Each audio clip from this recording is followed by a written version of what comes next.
So మొత్తానికైతే దాదాపుగా Congress party చెప్పినట్టుగా వాళ్ళు ధరణిని బంగాళాఖాతంలో కలిపేసి భూభారతి స్టార్ట్ చేశారు.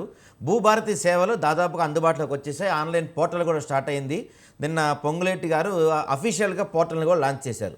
సో ఇప్పుడు ధరణి పోర్టల్ అయితే కనుమరుగైపోయింది. ఇప్పుడు ధరణి కనపట్టలేదు. కాబట్టి జనమందరూ కూడా ఈ భూభారతి ద్వారా సమస్యల పరిష్కారానికి ప్రయత్నం చేస్తున్నారు. ఒక 3-4 మండలాల్లో దీన్ని ఒక ట్రయల్ వర్షన్గా అమలు చేస్తున్నారు. సో ఇప్పుడు చూద్దాం మనం ధరణిలో ఏంటి లేనిది, భూభారతిలో ఏంటి ఉంది, ధరణి వల్ల జరిగిన నష్టం ఏంటి, దాన్ని భూభారతితో ఎలా వీళ్ళు ఫుల్ఫిల్ చేయబోతున్నారు అనే అంశంపై ఈరోజు మనం బిగ్ టాక్లో మాట్లాడుకుందాం. సో మనతో పాటు బిగ్ టాక్లో మాట్లాడటానికి బీఆర్ఎస్ నుంచి విజయ్ ఆర్య గారు ఉన్నారు. నమస్తే విజయ్ ఆర్య గారు. నమస్తే అండి. సో చూసారా భూభారతి పోర్టల్ మొత్తం ఓపెన్ చేసి చూసారా అండి? ఆ, చూసామండి చూసాం. సో చెప్పండి, ధరణిలో లేనిది ఏంటి, భూభారతిలో ఉందేంటి? జస్ట్ పేరు మార్చారంతేనా, లేకపోతే భూభారతి వల్ల నిజంగా ఏదన్నా మంచి జరగబోతుందంటారా? అంటే ప్రభుత్వాలు వేరైనా కూడా ప్రజలకు మేలు జరిగేది ఏదైనా కూడా దాన్ని మనం స్వాగతించాల్సిన అవసరం ఉంటుంది, ప్రభుత్వాలకు అతీతంగా, పార్టీలకు అతీతంగా. అయితే ధరణి మరియు భూభారతి మధ్యలో వ్యత్యాసం ఏమేంటి, దాంట్లో ఉన్నదేంటి, దీంట్లో లేనిదేంటి అనే విషయాలను ఆ మనం పక్కకు పెడితే, ఎందుకంటే మేమైతే పక్కకు పెడతాం. ఎందుకు అని అంటే ధరణి వల్ల కూడా కొంత మేలు ప్రజలకు జరిగేది ఉండొచ్చు. ఏ ఏ ప్రభుత్వ నిర్ణయాలు కూడా కొన్ని పార్షల్ గా మేలు చేస్తాయి, కొన్ని పూర్తిగా మేలు చేస్తాయి, కొన్ని కొద్దిగా నష్టదాయకంగా ఉన్నమాట మనం 75 ఏళ్ల చరిత్రలో మనం చూస్తా ఉంటే ఇవి సర్వసాధారణంగా జరుగుతూ ఉంటే అది అడ్మినిస్ట్రేషన్ ప్రాబ్లం వల్ల జరుగుతుంది. అక్కడ ఏదో ముఖ్యమంత్రి గారు లేకపోతే మంత్రులు వీళ్ళు కాదు, వీళ్ళు ఓన్లీ అబ్జర్వర్స్ మాత్రమే. అయితే ఎగ్జిక్యూషన్ లో అడ్మినిస్ట్రేటర్స్ ఎవరైతే యూపీఎస్సీ అధికారుల నుండి గ్రూప్ 1 అధికారులు ఇలాగా కేంద్ర రాష్ట్ర ప్రభుత్వాలకు అనుసంధానకర్తలుగా ఉన్నటువంటి మొత్తం అడ్మినిస్ట్రేషన్ వ్యవస్థ ఏదైతే ఉందో ఆ అడ్మినిస్ట్రేషన్ వ్యవస్థ సరిగ్గా పనిచేయకపోతే ఎంత చక్కటి ప్రణాళిక అయినా కూడా నిర్వీర్యం అయిపోతాయి. అలాగే ఎంత చక్కటి ప్రణాళిక కూడా ప్రజలకు అందుబాటులోకి వస్తుంది అంటే కూడా వాళ్ళ ద్వారానే, అడ్మినిస్ట్రేటర్స్ ద్వారానే వస్తుంది, మేలు జరుగుతుంది. అంటే ఇక్కడ అధికారులు అనే వాళ్ళు సరిగ్గా పని చేస్తారా, పని చేయలేదా అనేది ఇక్కడ విషయం. కాబట్టి మరి ధరణి వల్ల మేలు ఎట్లా జరిగింది అని అంటే, వాస్తవంగా మా ప్రభుత్వంలో ఈరోజు కింద నుండి వీధి వరకు మొత్తము అవినీతిమయమైపోయినటువంటి ఆ రెవెన్యూ వ్యవస్థను మా కేసీఆర్ గారు ప్రక్షాళన చేశారు, సంస్కరించారు. అంటే డైరెక్ట్ రైతుకు పాస్బుక్ వెళ్ళాలా, ఈ మధ్యవర్తులు ఎవరైతే ఉన్నారో ఆ మధ్యవర్తుల ద్వారా లోపభూయిష్టంగా అవినీతిమయంగా తయారైనటువంటి మొత్తం రెవెన్యూ వ్యవస్థను తాను సంస్కరించడం జరిగిందండి కేసీఆర్ గారు. దానివల్ల ఈరోజు డైరెక్ట్ ఒక అప్లికేషన్ తోటి ఆయనకు మొత్తం అన్ని వ్యవస్థలన్నీ క్రోడీకరించి, అంటే ఎగ్జాంపుల్ మీకు చెప్తా. ఈరోజు మండలాధికారి ఉన్నారు, ఆర్డీఓ గారు అంటే తహసీల్దార్ గారు ఉన్నారు, ఆర్డీఓ గారు ఉన్నారు, దాని తర్వాత కలెక్టర్ గారు ఉన్నారు, మీద చీఫ్ సెక్రటరీ గారు ఉన్నారు. ఈ మొత్తం 4 అంటే భూమికి సంబంధించి CCLA, chief commissioner of land administration. అది సిసిఎల్ఏ గారి దగ్గర నుండి కింద ఉన్నటువంటి పట్వారీ వ్యవస్థ వరకు కూడా వీటన్నిటి అలైనేషన్ చేస్తూ ఆ ధరణి పోర్టల్ ద్వారా ఏకీకృతం చేయడం జరిగింది.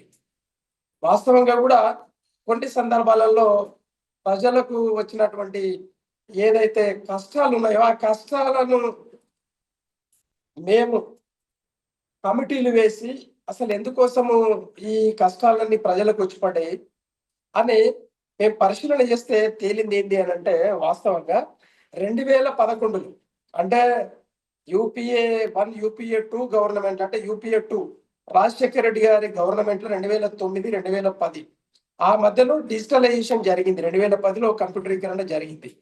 ఆ కంప్యూటరీకరణ జరిగిన తర్వాత 2011లో జరిగినటువంటి పెద్ద పొరపాట్లు ఏంటి అంటే, 2011లో ఎక్కినటువంటి డిజిటలైజేషన్ సాక్ష్యాల ప్రకారంగానే 2018 వరకు పహానీలు ఇష్యూ అయినాయి. అయితే అక్కడ 2011లో డిజిటలైజేషన్ కానటువంటి భూములన్నీ కూడా వివాదాస్పదంగా ఈ రోజు వరకు కూడా ఉన్నాయి. అయితే అందులో మాడ్యూల్స్ ఏవైతే ఉన్నాయో మాడ్యూల్స్ తయారు చేయడంలో కొద్దిగా ఒక సంవత్సర కాలం గ్రీవెన్సెస్ అన్ని తీసుకున్న తర్వాత ఎక్కడెక్కడ మరి పొరపాట్లు జరిగాయి, ఎందుకు జరిగాయని మొత్తం పరిశీలన, పరిశోధన, పరిష్కార మార్గాలు వెతుకుతూ మాడ్యూల్స్ తయారు చేసి మరి దాంట్లో క్రోడీకరించి పెట్టిన సందర్భంలోనే ఎన్నికలు వచ్చినాయి. 2023 ఎన్నికలు వచ్చినాయి. ఆ సందర్భంలో మా పార్టీ మరి ప్రధాన ప్రతిపక్షం చేరుకోవడం జరిగింది. కాంగ్రెస్ పార్టీ అధికారంలోకి వచ్చింది. అందులో మేము చేసిందే దాన్ని మళ్ళా భూభారతిగా మార్చారే తప్పిస్తే వాళ్ళు చేసింది ఏం కొత్తది ఏం లేదు. మేమే దాన్ని సంస్కరించి మాడ్యూల్స్ గా తయారు చేసి చక్కగా మరి ఏ సమస్య లేకుండా చేసిన తర్వాతనే ఎన్నికలు రావడం జరిగింది. అంతట్లోనూ మేము ఈరోజు సంవత్సరంన్నర కాలంలో వాళ్ళు పరిపాలనలో ఉన్నారు. దాన్నే ఈరోజు భూభారతిగా తెచ్చిండ్రు, కానీ దాంట్లో ఏం కొత్తదనం ఏం లేదు. అయినా కూడా మేమేమంటున్నాం అంటే మేము దాన్ని స్వాగతిస్తా ఉన్నాం. పేరు వేరేది మార్చినా కూడా ప్రజల కోసం మంచి జరిగేటప్పుడు ఖచ్చితంగా మేము స్వాగతిస్తాం. ఇందులో కూడా ఏమైనా తప్పిదాలు గిట్ట ఉంటే ఖచ్చితంగా మేము దాన్ని మళ్ళీ ప్రజల వద్దకు, ప్రభుత్వం వద్దకు తీసుకెళ్తాం. మళ్ళా ఇంకా మేలు జరిగేటట్టుగా మేము చూస్తామండి మా పార్టీ తరపున. ధరణిలో ఖచ్చితంగా చాలామంది ప్రతిపక్షాలు కానీ చాలామంది చెప్పే మాట ఏంటంటే కేవలం ధరణి వల్లే బీఆర్ఎస్ ఓడిపోయింది, కొన్ని లక్షల ఎకరాల భూములు అన్యక్రాంతం అయిపోయినాయి, దాదాపుగా అర్ధరాత్రులు కూడా రిజిస్ట్రేషన్లు జరిగేవి, అర్ధరాత్రులు కూడా తెర వెనుక కొంతమంది ఫామ్ హౌస్లో కూర్చొని వాళ్ళకి నచ్చిన వాళ్ళ పేర్ల మీద భూములు మార్చేసుకునే వాళ్ళు, ఇలాంటి ఉదాహరణలు చాలా విన్నాం మనం ధరణిలో. మరి అవేమీ జరగలేదంటారా మీరు? అయితే దీంట్లో మీకు తెలియదు ఏముందండి సాయి గారు, ఇప్పుడు రాజకీయ పార్టీల విధి విధానంతో నడుస్తాయండి. ఇప్పుడు మేము కాంగ్రెస్ వాళ్ళను, భారతీయ జనతా పార్టీ వాళ్ళని ఏ విధంగా అయితే మేము కోట్ చేస్తా ఉంటామో వాళ్ళు కూడా మమ్మల్ని కోట్ చేస్తారు. అంతే తప్పిస్తే ఎవరైనా ఇంట్లో కూర్చొని ఫామ్ హౌస్లలో కూర్చొని రిజిస్ట్రేషన్లు చేస్తారండి? మీరే చెప్పండి. ఒక అధికారి, రెవెన్యూ అధికారి ఏ పౌరుడి ఇంటికైనా, ఏ రాజకీయ నాయకుడి ఇంటికైనా, ఒక మంత్రి ఇంటికి పోయి ఆయన అధికారాన్ని వదిలిపెట్టి, ఆయన సీటును వదిలిపెట్టి పోయి చేసే దాఖలాలు అట్లా ఉంటాయా? అట్లా చట్టం ఒప్పుతుందా? ఆ తహసీల్దార్ గారు లేదు సబ్ రిజిస్ట్రార్ గారు ఆ విధంగా వాళ్ళు చేస్తారు. ఎందుకంటే వాళ్ళకి ట్రైనింగ్ ఇవ్వబడుతుంది కదా, వాట్ ఈస్ వాట్ అనేది. వాళ్ళు దాన్ని తృణీకరించి దాన్ని పక్కకు పెట్టి ఒక ఎమ్మెల్యే చెప్పినట్టు, ఒక మంత్రులు చెప్పినట్టు, ఒక ముఖ్యమంత్రి గారు చెప్పినట్టు చేయరండి. చట్ట ప్రకారంగా చేస్తారు. ఒకసారి వీళ్ళు చట్టం చేసిన తర్వాత దాన్ని అమలు చేస్తారు వాళ్ళు. రైట్ అండి. చెప్పండి శివకుమార్ గారు. ఇప్పుడు అంటే ప్రధానంగా చెప్తున్న మాట ఏంటంటే అమయ్ కుమార్ లాంటి వాళ్ళు, నవీన్ మిట్టల్ లాంటి వాళ్ళు కేటీఆర్తో కలిసి రాత్రికి రాత్రే కొన్ని లక్షల ఎకరాల భూములు పేర్లు మార్చేశారు, అదంతా జరిగిందని చెప్పి చాలామంది చెప్తుంటారు. మీ పార్టీ ప్రధాన విమర్శ అదే. మరి ఇప్పుడు మీ పార్టీ అధికారంలోకి వచ్చిన తర్వాత మీరు భూభారతిని తీసుకొచ్చారు, కానీ ఈ రోజుకి సీసీఎల్ కమిషనర్గా అదే నవీన్ మిట్టల్ ఉన్నాడు. సో మరి అప్పుడు జరిగింది మళ్ళీ ఇప్పుడు జరగదని గ్యారంటీ ఏముంది? ముందుగా స్వతంత్ర ప్రేక్షకులకు, మీకు ప్యానెల్ ఉన్న విజయార్య గారికి నమస్కారం. అయితే ఇప్పటివరకు విజయార్య గారు వాళ్ళ పార్టీని డిఫెండ్ చేస్తూ పార్టీ గురించి చాలా దాన్ని ఆయన చేసేదే, వాళ్ళ పార్టీ చేసేదే గొప్ప అనే రకంగా వాళ్ళు క్రియేట్ చేసుకోవడానికి మాట్లాడుతున్నారు. కానీ నిజంగా కూడా గతంలో ఆ 10 సంవత్సరాలు మొత్తానికి అటు చెరువులు పూడిక అని చెప్పి చెరువులను కబ్జా చేయడము, నాలాల పూడిక అని నాలాలని వేరే వాళ్ళకి దానాదత్తం చేయడము, ఆ రకంగా ఆలోచిస్తే ప్రతిదీ టీఆర్ఎస్ బీఆర్ఎస్ ప్రభుత్వము మొత్తానికి ప్రజలను అంతా ఈరోజు అప్పుల పాలు కానీ దివార్కోరుతనం రాజకీయంతో మొత్తానికి ఈ టీఆర్ఎస్ బీఆర్ఎస్ వాళ్ళు చేసిన తప్పిదం వల్లనే ఈరోజు రైతులు కానీ, ఎవరైతే భూములు కోల్పోయిన వాళ్ళు కానీ, వాళ్ళందరూ కూడా చాలా అంటే చాలా ఇబ్బందికరంగా జరగడం జరిగింది. ఈరోజు ధరణి అని పెట్టిన తర్వాత అనుభవదారు కాలం లేదు అంటే కౌలుదారు కాలం లేదు, లేకపోతే మొత్తానికి ఎకరాలల్లో అప్పీల్ చేసుకోవడం లేదు. ఇప్పుడు ఒక రకంగా సపోజ్ సాయి అని మీ పేరు ఉందనుకోండి, ఆడ ఇనిషియల్ ఎమ్ ఉంటే అది కే అని కొట్టేస్తారు, మీకు సంబంధం లేకుండా పోతుంది. అలేదు, అదొకటి. రెండోది సర్వే నంబర్, లేదంటే ఆ ఏరియాని మీకున్న ఏరియాని తీసుకుపోయి ఇంకొకరికి పెట్టి ఆ తక్కువ ఉన్న ఏరియా మీకు పెట్టడము. ఇట్లాంటి పరిస్థితుల్లో ధరణి మొత్తానికి దళారుల పాలైంది. ఇది డైరెక్ట్గా రైట్. రైతులకు అయితే ఇదే మేలైతుంది. అంశం కూడా నేను చెప్తున్నాను. ఇప్పుడు నేను చెప్తుంది కూడా ఏంటంటే ధరణిలో లోపాలు జరిగాయి అన్నది ప్రజలందరూ చెప్పుకుంటున్నారు, అందరూ మాట్లాడుకుంటున్న అంశమే. నేనేమంటా అంటే నా క్వశ్చన్, ధరణిలో జరిగిన లోపాలని మార్చుతామని వచ్చిన మీరు సీసీఎల్ఏ కమిషనర్ అదే నవీన్ మిట్టల్ని మళ్ళీ మీరు కొనసాగిస్తే అవే జరగకుండా ఉంటాయని గ్యారంటీ ఏంటి? మళ్ళీ అదే దారిలో వెళ్తారేమో కదా మీరు. లేదు అంటే సాయి గారు, మొత్తానికి కాంగ్రెస్ పార్టీ అధికారంలోకి వచ్చిన తర్వాత రివ్యూ మీటింగ్ అన్ని మంత్రిత్వ శాఖలు చేస్తే అర్థమైంది ఏంటంటే ఖజానా ఖాళీ ఉంది. అయితే ముఖ్యమంత్రి రేవంత్ రెడ్డి గారు కానీ మంత్రివర్గంలో ఒక నిర్ణయం ఏం తీసుకున్నారంటే కొద్ది రోజుల పాటు వీళ్ళు ఉండని, దాని తర్వాత వీళ్ళని ఎట్టి పరిస్థితుల్లో ట్రాన్స్ఫర్ చేస్తాం. ఎందుకంటే ఇప్పుడు మన ఇప్పుడు ఆ ఖజానా, ఇప్పుడు మీరు అన్నట్టు ఆ ఖజానా ఖాళీ భాగంలోనేనా ఈ హెచ్సి భూముల మీద పడ్డారు మీరు? ఇప్పుడు ఏదైతే సిఎస్ ఉంది, సిఎస్ని కూడా మార్చలేదు. ఇప్పుడు మీరు అన్నట్టు మాట్లాడలేదు. అయితే అదే అంటే దీన్ని బట్టి చూస్తే మొన్న రీసెంట్లీ కూడా నేను ఇంకేదో డిబేట్లను మన దగ్గరను నేను లాస్ట్లో ఓవర్గా చెప్పడం జరిగింది. గత 10 సంవత్సరాలల్లో ఎవరైతే కేటీఆర్కు కానీ లేకపోతే టీఆర్ఎస్ బీఆర్ఎస్ మంత్రులకు ఎమ్మెల్యేలకు వాళ్ళందరికీ సపోర్ట్ చేసిన అధికారులు ఎవరైతే ఉన్నారో ఇంకా కూడా వాళ్ళు ఉన్నారు అనేది చాలా జాగాలలో విమర్శ వస్తుంది. నేను డైరెక్ట్గా నేరుగా మా ప్రభుత్వానికి కానీ ముఖ్యమంత్రి గారు కానీ ఓపెన్గా నేను ఇట్లానే లైవ్ డిబేట్లో చెప్పడం జరిగింది. ఖచ్చితంగా ఎవరి మీద అయితే మనం ఆరోపణ చేసినామో అధికారంలో లేనప్పుడు వాళ్ళు ఈరోజు అధికారంలో ఉన్నారు, వాళ్ళతోని మీరు మళ్ళీ కుమ్మక్కైనరా అనే ప్రశ్న లేవనెత్తుతుండ్రు. కాబట్టి ఖచ్చితంగా అటువంటి అధికారులను ఎవరినున్నా తక్షణమే వాళ్ళని మార్పిడి చేర్పిడి చేస్తేనే బాగుంటుంది. ఎందుకంటే వీళ్ళు గతంలో ఉన్న ఎవరి కింద అయితే పని చేస్తున్నారో వాళ్ళకే ఈ సమాచారాన్ని కూడా మళ్ళీ చేరవేస్తున్నారు. మన ఏదైతే సీక్రెట్స్ ఉన్నాయో ఆపోజిషన్ పార్టీకి చెప్తున్నారు అనేది కూడా నేను చెప్పడం జరిగింది. మీరు అన్నట్టు ఖచ్చితంగా ఎవరైతే నవీన్ మిట్టాల్ ఉన్నాడో ఆయన మీద చాలా ఆరోపణలు వచ్చినాయి. ఖచ్చితంగా ఆయనను వితిన్ నో టైంలో కూడా ఆయనను కూడా అక్కడి నుంచి ట్రాన్స్ఫర్ చేస్తారు. వారు గతంలో ఎవరెవరైతే అధికారులు కీలక బాధ్యతలు వహించారో మొత్తానికి ప్రజలకు వాళ్ళ వల్ల నష్టం జరిగింది. ఇప్పుడు విజయార్య గారు అంటున్నారు, మా దగ్గరనే మేము అన్ని అధికారులను పిలిచి చేసుకున్నాము, అధికారులకు నేర్పించినాము, ఫామ్ హౌస్లకు రాలేదంటున్నారు. ఫామ్ హౌస్ ముఖ్యమంత్రి తీసుకుపోయి పాదాల ఐఏఎస్ ఆఫీసర్లని కాళ్ళు మొక్కిపించుకున్న రోజులు కూడా మేము చూడడం జరిగింది. ఒక పోలీస్ ఆఫీసర్లతో కూడా కాళ్ళు మొప్పించుకోవడం జరిగింది. ఐఏఎస్ ఐపీఎస్ని మొత్తానికి ఒక అధికారులాగా చూడకుండా వాళ్ళు మీ కాళ్ళు మొక్కడము లేకపోతే మీరు వాళ్ళకి వేరే రకంగా స్వేచ్ఛ ఇవ్వడం ఇవన్నీ చాలా జరిగినాయి. గత 10 సంవత్సరాలలో ప్రజలు కానీ లేకపోతే మేధావులు కానీ అందరు చూడడం జరిగింది. దాని మీద పెద్ద ఎత్తున దుమారం లేపడం జరిగింది. ఇది మంచి పద్ధతి కాదని చెప్పడం జరిగింది. తర్వాత ఈరోజు ప్రజలు వాళ్ళకి తగిన శాస్తి చెప్పి ఈరోజు శాశ్వతంగా నువ్వు ఫామ్లోనే వండుకో, ఫామ్ హౌస్లో ఉండు అనే రకంగా మాట్లాడితే ఇంకా దాంట్లో కూడా వాళ్ళకి సిగ్గుచేటు ఫామ్ హౌస్లో పాలననే బాగుందని చెప్పి ఇంకొక కొత్త లేవనెత్తని తీసుకొచ్చారు. అది ఎంత మటుకు మూర్ఖత్వం అంటే ఈరోజు కూడా ఫామ్ హౌస్లకి బయటకు వచ్చి ప్రజా సమస్యల మీద లేదా కాంగ్రెస్ పార్టీ సో విజయార్య గారు మీరు చెప్పండి, ఇప్పుడు ఏదైతే ఈ హెచ్సియు భూముల గురించి సుప్రీంకోర్టు ఒక రాష్ట్ర ప్రభుత్వానికి మొట్టికాయలు వేసిందో అలా భూభారతి విషయం అంటే ధరణి విషయంలో కూడా మీరు ఏమైనా కోర్టును ఆశ్రయించే అవకాశాలు ఏమైనా ఉన్నాయా? ధరణిలో అవకతవకలు జరిగితే మేము మంచిని స్వాగతిస్తున్నాం అంటున్నాం.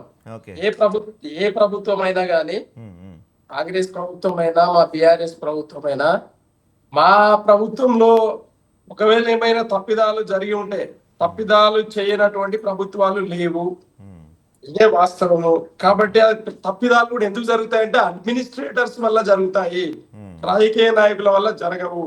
ఒకసారి రాజకీయ నాయకులు మరి శాసనసభ సభ్యులు వాళ్ళందరూ కూడా ఒకసారి శాసనసభలో చట్టం చేసిన తర్వాత అమలు చేయాల్సిన బాధ్యత సంపూర్ణంగా అధికారులది మాత్రమే అన్నప్పుడు వాళ్ళు సరిగ్గా పని చేస్తేనేమో ఆ చట్టం అమలు అవుతే, సరిగ్గా పని చేయకపోతే అమలు కాదు. ఇది వాస్తవం. కాబట్టి మేము ధరణికి సంబంధించి ధరణి వల్ల మంచి జరిగింది, ఏదైతే చెడు జరిగిందని అంటున్నారో వీళ్ళు ఏదైతే ప్రోపగండ చేసిండ్రో ఆ ప్రోపగండ మేము స్వయంగా మా ఎమ్మెల్యేలను ఒక కమిటీ అధ్యక్షునిగా వేసి ప్రతి నియోజకవర్గం 119 నియోజకవర్గాలలో సర్వే చేపించడం జరిగింది.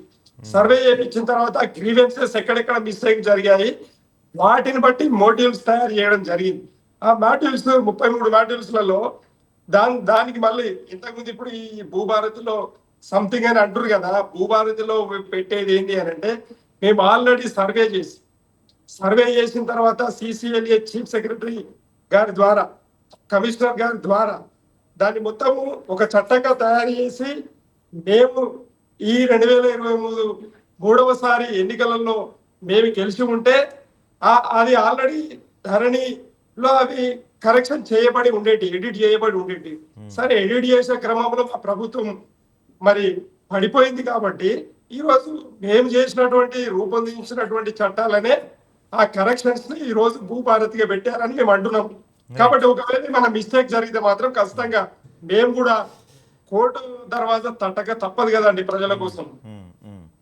రైట్ అండి, తప్పదు. రైట్. సో చెప్పండి మీరు, శివకుమార్ గారు. సో మరి ఏ విధంగా ముందుకెళ్ళబోతున్నారు భూభారతిని మీరు ప్రజల్లోకి ఏ విధంగా తీసుకెళ్ళబోతున్నారు? ఎందుకంటే ప్రజల్లో అయితే పెద్దగా ఎక్కడ భూభారతి పైన రెస్పాన్స్ ఏం కనపడతలేదు. ప్రచారానికి అయితే మీరు బాగానే ఖర్చు పెడుతున్నారు, కానీ ప్రజల్లోంచి పెద్దగా రెస్పాన్స్ లేదు. మరి ఏ విధంగా దీన్ని ప్రమోట్ చేస్తాం కోసం మళ్ళీ యాడ్స్ కోసం ఏమైనా డబ్బులు ఖర్చు పెట్టబోతున్నాం 30 కోట్లు అట్లా మీరు? గతంలో ఏదైతే ప్రగతి భవన్ని తీసేసి ప్రజాభవన్ అనే పేరు పెట్టిన తర్వాత మొత్తానికి ఆ వచ్చిన కంప్లైంట్స్లలో అన్ని మీరు ఇప్పుడు చెప్పారు, మీరే తీశారు పాయింట్. సో ప్రగతి భవన్ పేరు మార్చి ప్రజాభవన్ పెట్టారు కదా. ప్రజాభవన్లో దాదాపు 1,00,000కు పైగా కేసులు పెండింగ్లో ఉన్నాయంట, తెలుసా మీకు? అదే నేను అదే చెప్తున్నాను. ఇప్పుడు మొత్తానికి ఆ వచ్చిన కంప్లైంట్స్ అన్నీ కూడా గత ప్రభుత్వంలో మంత్రులు కానీ, లేకపోతే ముఖ్యమంత్రి కానీ, లేకపోతే షాడో మినిస్టర్ అనుకున్న కేటీఆర్ కానీ, వీళ్ళంతా ఎక్కడిదక్కడ మా మొత్తానికి టీఆర్ఎస్ బీఆర్ఎస్ ప్రభుత్వము భూముల మీదనే పడ్డారు. మొత్తానికి ఎమ్మెల్యేలు కూడా మా మాట కాదంటున్నారు. మొత్తానికి వాళ్ళ అనుచరులు విజయారాయ్ గారు ఈ పాయింట్ మీకు కూడా తెలిసే ఉంటుంది బహుశా. ఇప్పుడు ప్రజాభవన్లో అదే మనకి ప్రజావాణిలో వస్తున్న కంప్లైంట్స్లో దాదాపు 70% కంప్లైంట్స్ అన్నీ భూముల గురించే ఉన్నాయంటున్నారు. అంటే బీఆర్ఎస్ హయాంలో ధరణి పోర్టల్లో రాత్రి మా పేర్లు మారిపోయినాయి, సాదా బైనామాల్లో ఉన్న పేర్లు మారిపోయినాయి, ఎప్పుడో రిజిస్ట్రేషన్ అయిపోయిన వాళ్ళకి కూడా వాళ్ళ పేర్లు ఇప్పుడు వచ్చినాయి, వాళ్ళకి రైతు బంధు రుణమాఫీ లాంటివి వచ్చినాయి. ఆ తర్వాత ఈ ఏదైనా మిస్టేక్స్ ఉంటే అప్పీల్ చేసుకోవడం కోసం దాదాపు 2,000 ఎంతో కట్టించుకునేవాళ్ళు కదా, నాన్ రిఫండబుల్ అమౌంట్. ఇలా మేము పదే మోసపోయామని చెప్పిన కంప్లైంట్సే ఎక్కువ వస్తున్నాయంట ప్రజావాణిలో. ఏమంటారు మీరు దీనిపైన? అయితే ఇక్కడ జరిగింది ఏంటంటే సాయి గారు, ఎవరైతే రెవెన్యూను ప్రక్షాళన చేయాలి, సంస్కరించాలని చెప్పి కేసీఆర్ గారు తలంచిండ్రో, ఆనాడు ఉన్నటువంటి పట్వారీ వ్యవస్థను మొత్తము తీసివేయబడ్డది. అంటే బీఆర్ఓలను ఎప్పుడైతే తీసివేయబడ్డదో అప్పటి నుంచి వాస్తవికంగా ఏంటంటే కక్షపూరితమైనటువంటి ఈ ధోరణి కనిపించకుండానే రెవెన్యూ వ్యవస్థలో ఉన్నటువంటి అధికారులు మా ప్రభుత్వానికి సహకరించకుండా వాళ్ళు సరి అయిన విధి విధానంతో పని చేయలేదు అనే మాట వాస్తవం, దాన్ని ఒప్పుకోవాల్సిన అవసరం ఉంది. అయితే వాళ్ళు సరిగ్గా పని చేస్తే పోర్టల్ది చట్టాన్ని ఏం తప్పు ఉంటదండి, అమలు చేసేవాంది తప్పు ఉంటది. కానీ అట్లా వాళ్ళు పగబట్టి అంటే రెవెన్యూ వ్యవస్థలో బీఆర్ఓ వ్యవస్థ అనేది చాలా ముఖ్యమైనది, పటవారీ వ్యవస్థ. ఆ పటవారీ వ్యవస్థ లేకపోతే ఏవి ఎట్లా అనేది వాళ్ళు కక్షపూరితంగా పగబట్టి చేసిన విషయాలే తప్పిస్తే వాస్తవంగా ధరణి పోర్టల్ ఇప్పటికి కూడా చాలా చక్కగా ఉన్నది, పేరు మాత్రమే మార్చిండ్రు. అది నిజంగా కూడా ఈ రోజు డైరెక్ట్ ఒక పౌరుడికి, ఒక రైతుకు, మరి భూమి కొనుగోలుదారునికి డైరెక్ట్ ఈ రోజు ఆన్లైన్ లో పాస్ బుక్ వస్తుంది అని అంటే మరి అవినీతిమయం కాకుండా కాపాడిండా లేదా కేసీఆర్ గారు అనేది మనం ఆలోచన చేయాలి. ఎందుకంటే గత కాలంలో రెవెన్యూ అంటేనే మొత్తం అవినీతికి పెట్టింది పేరు, రెవెన్యూ శాఖ అంటేనే అవినీతికి పెట్టింది పేరు. ఇప్పుడు కూడా అదే నడుస్తుందిలేండి, ఇప్పుడు కూడా అదే పేరు ఉందిలేండి. ఇంకా గతం ఎందుకు, ఇప్పుడు కూడా అదే పేరు ఉంది. ఏంటండి గతం అంటున్నారు మీరు, ఇప్పుడు కూడా అదే పేరు ఉంది అంటున్నా. అయితే ఈ 15 నెలల నుండి మేము ఎంక్వైరీ చేస్తే ధరణిని ఆపేసేసి పనులు కాకుండా ఈ రోజు ఆపిరు. ఎందుకు ఆపిరు అంటే వీళ్లకు కావలసినటువంటి భూ బదలాయింపులు ఎక్కడెక్కడ ఏమేమి కావాలనో, సెటిల్మెంట్లు చేసుకోవాలనో, ఆ సెటిల్మెంట్ల కోసం అని చెప్పి ఈ సంవత్సరంన్నర కాలం టైం వేస్ట్ చేసిరు వీళ్ళు కాంగ్రెస్ పార్టీ. ఇది వాస్తవం. సో ఇదే చాలా కీలకమైన మనం ఆరోపణగా చూడాలి. బయట కూడా వినిపిస్తున్న ఆరోపణ ఇదే. కొంతమంది మంత్రులు కావచ్చు, పొంగులేటి, బట్టి, లేకపోతే ముఖ్యమంత్రి అనుచరులు కావచ్చు, వీళ్ళందరూ కూడా ఈ 15 నెలల్లో ఏదైతే బీఆర్ఎస్ గతంలో సర్వే పూర్తి చేసిందో, ఎక్కడెక్కడ ల్యాండ్లు మిగిలి ఉన్నాయో, ఎక్కడెక్కడ ల్యాండ్లు ఖాళీగా ఉన్నాయో, ఎక్కడెక్కడ ఎవరు పంచుకోవాలో పంపకాలు మొత్తం పూర్తయిన తర్వాతే భూభారతి తీసుకొచ్చారనేది ప్రధానంగా వినిపిస్తున్న ఆరోపణ. ఇప్పుడు విజయారాయ్ గారు కూడా చెప్తున్నారు. ఏమంటారు మీరు, నిజమేనా ఇది? ఇప్పుడు గతంలో టీఆర్ఎస్ బీఆర్ఎస్ ప్రభుత్వంలో ఉన్నప్పుడు వాళ్ళంతా ఏం చేసిండ్రో వాళ్ళు చేసిన రకంగానే, అంటే పచ్చ కామెర్లకంతా లోకమంతా పచ్చగా కనబడుతుందని. ఒకవేళ నిజంగా కూడా కాంగ్రెస్ పార్టీ అధికారంలోకి వచ్చిన తర్వాత ఒకవేళ ముఖ్యమంత్రి గారు కానీ లేకపోతే రెవెన్యూ మంత్రి గారు కానీ డిప్యూటీ సీఎం గారు కానీ ఇంకా మీరు అనుకున్న ఆరోపణలు చేసిన ఎవరైనా సరే తీసిండ్రంటే రేపు వాళ్ళ భాగవతం కూడా బయటపడుతుంది. మా పార్టీ వాళ్ళు అనేది కాదు, ఖచ్చితంగా ఎట్టి పరిస్థితుల ఏదైతే భూభారతి అనేది ఏదైతే కాంగ్రెస్ పార్టీ కొత్తగా స్టార్ట్ చేసిందో అది గతంలో ఎన్నికలకు ముందు కూడా చెప్పడం జరిగింది. ధరణి తీసుకొచ్చి బంగాళాఖాతంలో కలుపుతామని చెప్పి ఎన్నికల ముందు మీరు చెప్పారు, మేము రాగానే ధరణి పేరుతో అన్యక్రాంతమైన భూమిని తిరిగి ఇచ్చేస్తామన్నారు. ఇంతవరకు ఒక గుంట భూమి కూడా ఇచ్చినట్టు. అయితే సాయి గారు ఇప్పుడు మొన్న పొంగులేటి శ్రీనివాసరెడ్డి గారు మళ్ళీ రెవెన్యూ శాఖ మంత్రిగా అదే మాట చెప్పడం జరిగింది. గతంలో టీఆర్ఎస్ బీఆర్ఎస్ ప్రభుత్వంలో ఏదైతే అన్యక్రాంతమైన భూములని ఖచ్చితంగా వెనక్కి తీసుకుంటాము, అవసరమైతే ఎవరైతే పేద ప్రజలు గుంజుకున్నారో వాళ్ళకి ఇస్తామనేది కూడా మొన్న చెప్పడం జరిగింది. ఎలక్షన్ ముందు కూడా మేనిఫెస్టోలో పెట్టడం జరిగింది, ముందు చెప్పడం జరిగింది. ధరణి మేము వచ్చిన తర్వాత తీసుకుపోయి బంగాళాఖాతంలో కలుపుతామని చెప్పినాం. ఈరోజు కూడా భూభారతి తీసుకొచ్చినాక ఖచ్చితంగా ఎవరైతే అప్పట్లో అన్నకాంతరమైన భూములన్నింటినీ కూడా మేము ఖచ్చితంగా వెనక్కి తీసుకుంటాము. నిజంగా కూడా ఎవరైతే భూములు పోయినాయో వాళ్ళ ఎగిట్ అయితే ఖచ్చితంగా వాళ్ళకి ఇస్తామనేది మొన్న పోర్టల్ ఓపెన్ చేసినాక కూడా చెప్పడం జరిగింది. ఎందుకంటే సరే మొత్తానికి ముఖ్యమంత్రి మీదనో లేకపోతే రెవెన్యూ శాఖ మంత్రి మీదనో ఆరోపణలు చేసిన వాళ్ళు ఏమైనా ఉంటే వాళ్ళ ఏమన్నా ప్రూఫ్స్ ఉంటే చెప్పమని చెప్పండి. మా పార్టీ వాళ్ళైనా సరే ఓపెన్గా మనం మాట్లాడదాం. రైట్ అండి. విజయార్య గారు ఇందాక మీరు మాట్లాడుతూ మేమైతే చట్టం రూపొందించాం కానీ అధికారులే సరిగా చేయలేదు, రెవెన్యూ అధికారుల లోపం వల్ల ధరణికి చెడ్డ పేరు వచ్చింది అన్నట్టుగా మీరు చెప్పారు. కానీ నిన్న పొంగులేటి గారు మాట్లాడుతూ కావాలని బీఆర్ఎస్ వాళ్ళు రెవెన్యూ డిపార్ట్మెంట్ వాళ్ళని విలన్గా చిత్రీకరించారు, ఏదో ఒకళ్ళిద్దరు చేసిన దానికి మొత్తం రెవెన్యూ డిపార్ట్మెంట్ మీద ఆ ముద్ర వేయడం కరెక్ట్ కాదు, ఇప్పుడు రెవెన్యూ డిపార్ట్మెంట్కి మేము అండగా నిలబడతామని చెప్తున్నారు. మరి మీరేమంటారు? ఇప్పుడు పొంగిరెడ్డి శ్రీనివాసరెడ్డి గారు ఆయన బిఆర్ఎస్ పార్టీలో ఉన్న వ్యక్తే కదండి. పొంగిరెడ్డి శ్రీనివాసరెడ్డి గారికి తెలియదా ఏం జరిగింది ఏం జరగలేదు అనేది? తెలుసు కదా ఆయనకు. ఈ రోజు తెలిసిన తర్వాత ఈ రోజు పార్టీ మారినంత మాత్రాన శ్రీనివాసరెడ్డి గారు మొత్తము తన వ్యక్తిత్వాన్ని సంపేసుకొని ఆ విధంగా మాట్లాడడం అనేది మేము దాన్ని ఒప్పము, ప్రజలు కూడా ఒప్పరు. అయితే ఇక్కడ రైతే రాజు అనే కాన్సెప్ట్ తోటి కేసీఆర్ గారు రెవెన్యూ శాఖను ప్రక్షాళన చేయాలనే ఉద్దేశంతో కొత్త చట్టాన్ని, రెవెన్యూ చట్టాన్ని తీసుకొచ్చి మరి ధరణి పోర్టల్ ద్వారా సేవలన్నింటినీ ఏకీకృతం చేసిన, అంటే సింగిల్ విండో తోటి ఒకే బటన్ తోటి పనులు కావాలనే ఉద్దేశంతో కేసీఆర్ గారు చేశారండి. ఓకే, మీరు అన్నట్టు కానీ లేదు ప్రజలు అన్నట్టు కానీ నిజంగానంటే ఒక కొత్త పని చేసినప్పుడు ఎప్పుడు కూడా సమస్యలు ఉత్పన్నమవుతాయి. ఎందుకు? ప్రజలు ఒక విధానానికి అలవాటు పడి ఉన్నారు. ఆ కొత్త విధానంలోకి వాళ్ళ మానసికత మారే వరకు, వాళ్ళ అమలు ప్రక్రియ మారే వరకు కొత్త ఇబ్బంది పాలు ఉండదు. ధరణి వచ్చిన తర్వాత జరిగినది ఏంటి అని అంటే, ఒకటేమో మానసికత, రెండవదేమో అమలు ప్రక్రియ లేట్ కావడం వల్ల, అంటే అందుకే మేము అలా ఉంటున్నామంటే అధికారుల వల్ల ధరణి అనేది బద్నామైందే తప్పిస్తే ధరణిలో ఎక్కడ కూడా లోటుపాట్లు లేవు. లోటుపాట్లు కూడా గుర్తించనీకే ఒక ఎమ్మెల్యేనే చైర్మన్ గా చేసి 119 నియోజకవర్గాలలో మేమే సర్వే చేయించినామని అంటున్నాం. అంటే సమస్యలు ఎక్కడెక్కడ ఉత్పన్నమైన, ఎందుకంటే కొత్త విధానాన్ని అమలు చేసేటప్పుడు మరి సమస్యలు ఉత్పన్నమవుతాయి కాబట్టి ఆ సమస్యలు ఉత్పన్నమైన తర్వాత పరిష్కార మార్గం కూడా ప్రభుత్వమే చూపెట్టాలి. కాబట్టి అందుకోసము చాలా చక్కగా అన్ని కూడా సమస్యలను తీసుకొని క్రోడీకరించి ధరణిలో 33 మాడ్యూల్స్ ను సిస్టమేటికల్ గా డిజిటలైజేషన్ చేయడం జరిగింది. దాంట్లో కొత్త వాటిని కూడా మాడ్యూల్స్ చేసే క్రమంలో ప్రభుత్వం పడిపోయింది. అంత మాత్రానికి ఏదో ధరణి మొత్తం అంతా లోపభూయిష్టంగా ఉందని, దాన్ని బంగాళాఖాతంలో కలిపేస్తున్నామని చెప్పుకుంటూ మరి బంగాళాఖాతంలో కలిపేస్తే భూమాత ఎక్కడి? ఇప్పుడు యాక్చువల్లీ అది భూమాత పేరు పెడదాం అనుకున్నారు ఒకటి.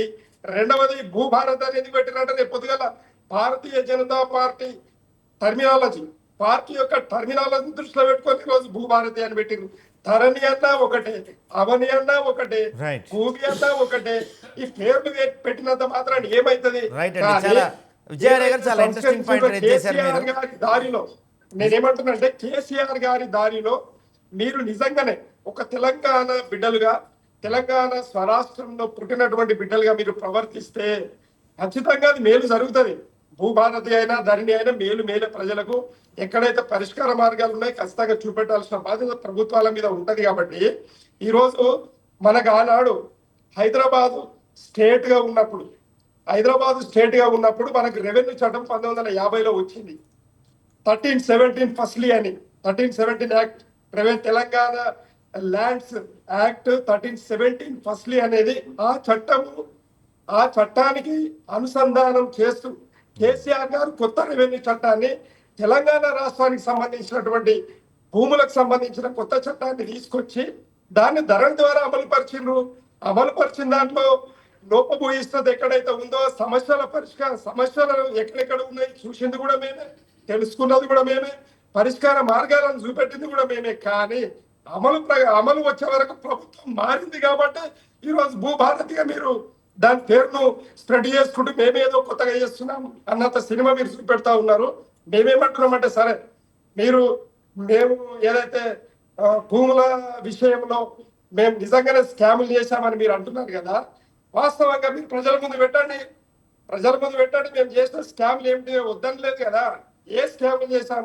ఈ రోజు తెలంగాణ ప్రజలకు ఇన్ఫ్రాస్ట్రక్చర్ డెవలప్మెంట్ లో భాగంగా నీటి ప్రాజెక్టుల కోసం ఖచ్చితంగా భూములు తీసుకోవడం జరిగింది. అది ప్రజల మేలు కోసమే. రెండవది మరి విద్యుత్ ప్రాజెక్టుల కోసం భూములు తీసుకోవడం జరిగింది. అది ప్రజల మేలు కోసమే. అభివృద్ధి ప్రాజెక్టులు అంటే శాశ్వతమైనటువంటి అభివృద్ధి ప్రాజెక్టులు. తర్వాత డబ్బులు ఏవైతే ఉన్నాయో డబ్బులు పెంపొందించుకోవడానికి, తర్వాత డబ్బులు రాబడి చేసుకోవడానికి, మరి అవన్నీ ఉత్పత్తికి సంబంధించినటువంటి ప్రతి దాన్ని కూడా ఆలోచన చేసి ఇన్ఫ్రాస్ట్రక్చర్ డెవలప్మెంట్ చేయడం జరిగింది. ఇంకెక్కడ భూములు అన్యాక్రాంతమైనవి లేదు, భూములు ఎవరు కబ్జా పెట్టారు, ఇవన్నీ కూడా ఏంటంటే గత కాంగ్రెస్ పార్టీ ప్రభుత్వము మరి ఏదైతే పరిపాలన చేసిందో వారి పరిపాలనలో జరిగినటువంటి లోపభూయిష్ట ఉన్నటువంటి ప్రతి సమస్యకు పరిష్కారం కేసీఆర్ గారి పరిపాలనలో చేయడం జరిగింది. కొత్త చట్టాల ద్వారా వాటిని అమలు చేయడం జరిగింది. కొత్త విధానంలోకి ప్రజలు మారారు కాబట్టి అది కొద్దిగా అర్థం కాకనో లేదు అధికారులు కానీ ప్రభుత్వం కానీ అర్థం చేయలేని సమయం లేకనో తప్పిస్తే వేరేది ఏమీ జరగలేదండి అక్కడ. రైట్ అండి. దాంట్లో కొత్తది లేనేలేదు. అంతా ధరణి అంటే ధరణిలాగానే ఉన్నది. రైట్ అండి, రైట్. సో చెప్పండి, ఇందాక చాలా ఇంట్రెస్టింగ్ కామెంట్స్ చేశారు విజయారయ్య గారు. అసలు భూభారతి అంటేనే భారతి అంటే భారతీయ జనతా పార్టీ పేరు వచ్చేలాగా భూభారతి అని పెట్టారని చాలా ఇంట్రెస్టింగ్ కామెంట్స్ చేశారు. నిజంగానేనా? విజయార్ గారు కొత్త అర్థాలు తీసుకొస్తే దానికి మీరు కూడా అవునా అని అడగడం అది నిజంగా హాస్యాస్పదం. ఎందుకంటే భారతి అంటే భారతదేశం అనేది కానీ మొత్తానికి బీజేపీకి సంబంధం అంటగడతా అంటే ఎక్కడండి? కాంగ్రెస్ పార్టీకి బీజేపీకి నిజంగా కూడా ఏమంటారు ఉప్పు నీపులాగా ఉంటుంది. అటువంటి పరిస్థితిలో వీళ్ళు మొత్తానికి భూభారతి అనగానే బీజేపీకి సపోర్ట్గా అంటే ఎక్కడికైనా అవుతుంది.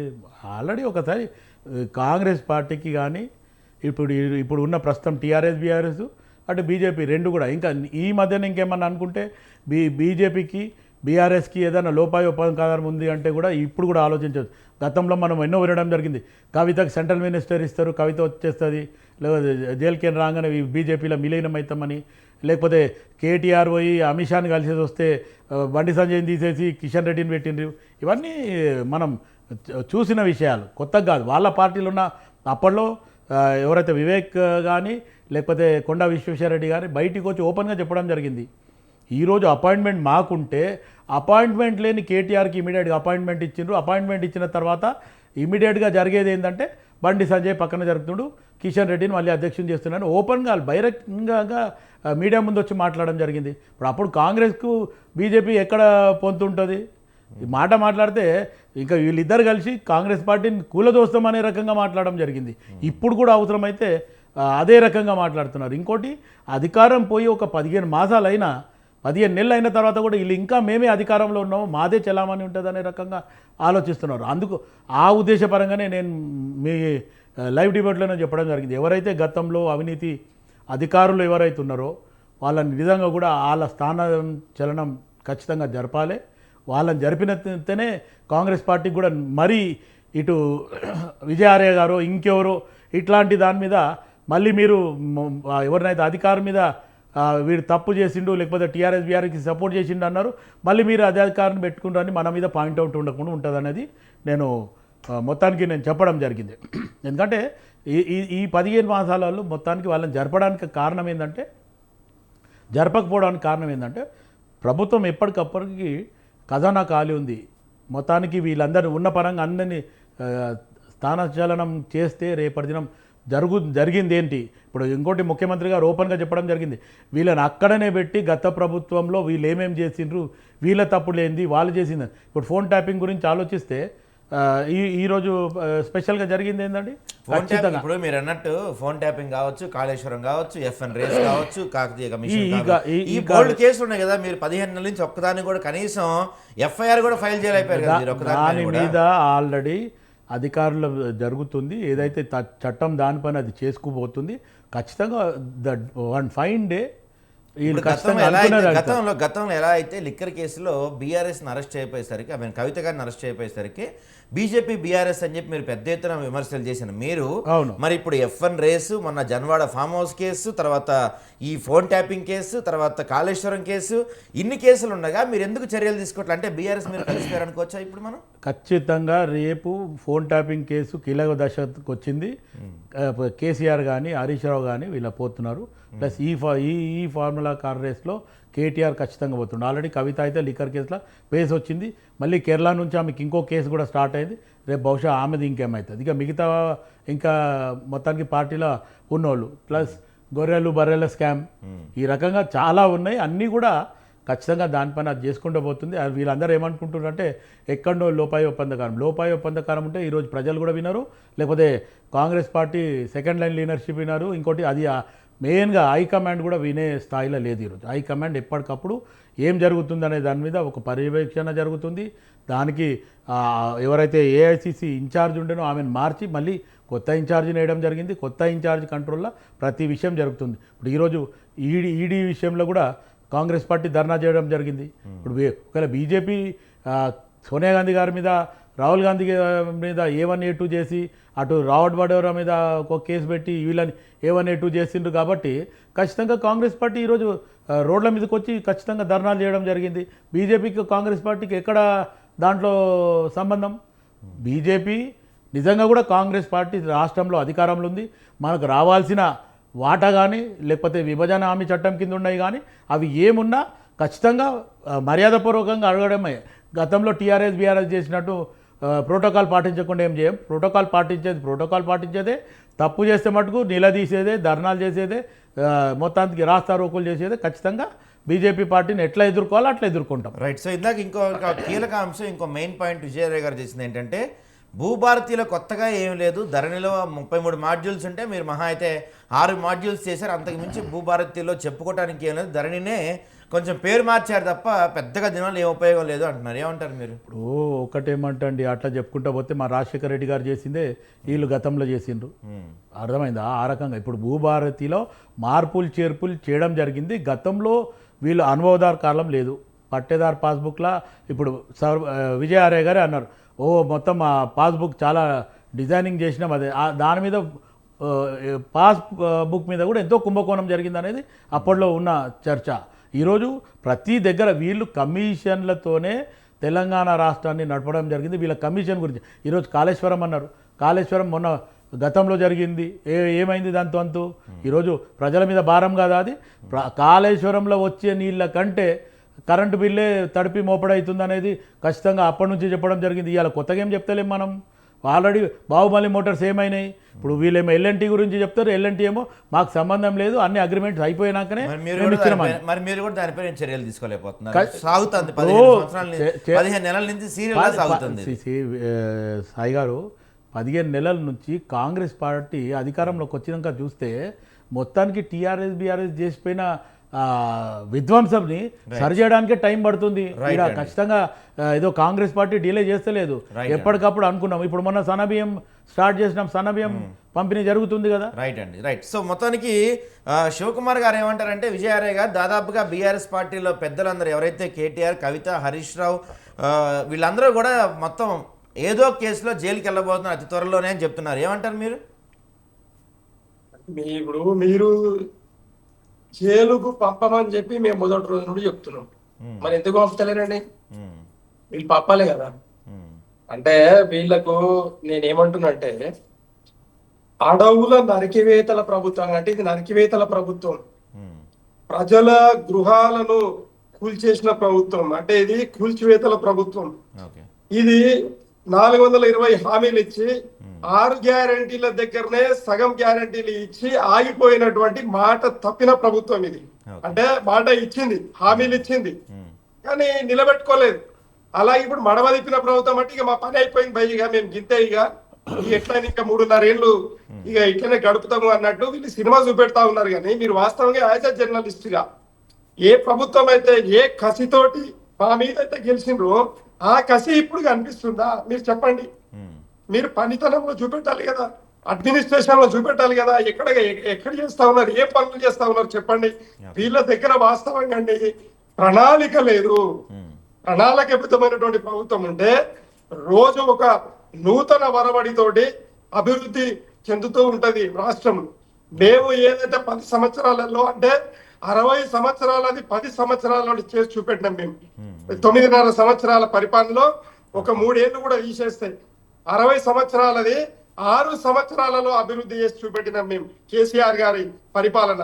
అంత చక్కటి పరిపాలన వల్ల ఈ రోజు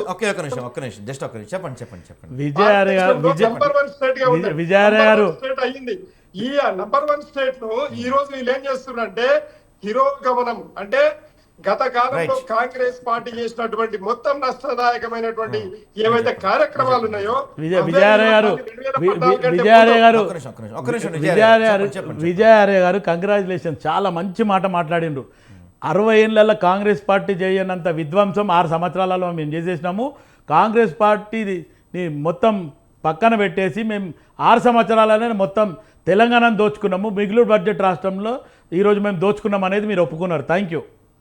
అంటే లేదు రాంగ్ అండి. ఇప్పుడు నేను దోచుకోవడం గురించి మాట్లాడలే ఎప్పుడు కూడా. అసలు రాజకీయ పార్టీ నాయకుడు ఎప్పుడైనా కూడా ఒక్కటి జ్ఞాపకం పెట్టుకోవాలి, మన నోట్లో నుండి అవతల వాడిని అనేటప్పుడు అంటే నీవు నన్నంటావు నన్ను నిన్నంటే అది ఏమైతుందంటే ప్రజలు వింటా ఉన్నారు లైవ్ లో, వాళ్ళ దృష్టి ఏమైపోతుందంటే రాజకీయం అనేది ఒక పవిత్ర కార్యము, ఆ పవిత్ర కార్యం కాదు దొంగల కార్యం అయిపోయిందని చెప్పి ఈ 10 సంవత్సరాలలో అదే చేశారు కదా. దోపిడి దొంగలు అలీబాబా దోపిడి దొంగలు దోచుకోపోయారు. సాయి గారు మమ్మల్ని మీరు దోపిడీదారులు అంటా ఉన్నారు కదా. మేమేమంటున్నామని అంటే మరి మీరు 60 ఏళ్ల పరిపాలనలో మీరు మొత్తం భారతదేశాన్ని దోచుకున్నారా మరి? రైట్ అండి, రైట్ విజయ్ గారు రైట్ అండి. సో చూద్దాం మరి, అంటే కొత్తగా అయితే ఇప్పుడు భూభారతి పోర్టల్ తీసుకొచ్చారు. ధరణిలో లేనిదేంటి, భూభారతి వల్ల కొత్తగా రాబోయేది ఏంటి మరి ప్రజలే చెప్పాలి. సో ఇది వాళ్ళ బిగ్ టాక్లో మనతో పాల్పంచుకుంది విజయార్య గారికి, శివకుమార్ గారికి thank you very much. So ఇది వాళ్ళ డిబేట్. రేపటి డిబేట్లో మళ్ళీ కలుసుకుందాం. కీప్ వాచింగ్ స్వతంత్ర టీవీ.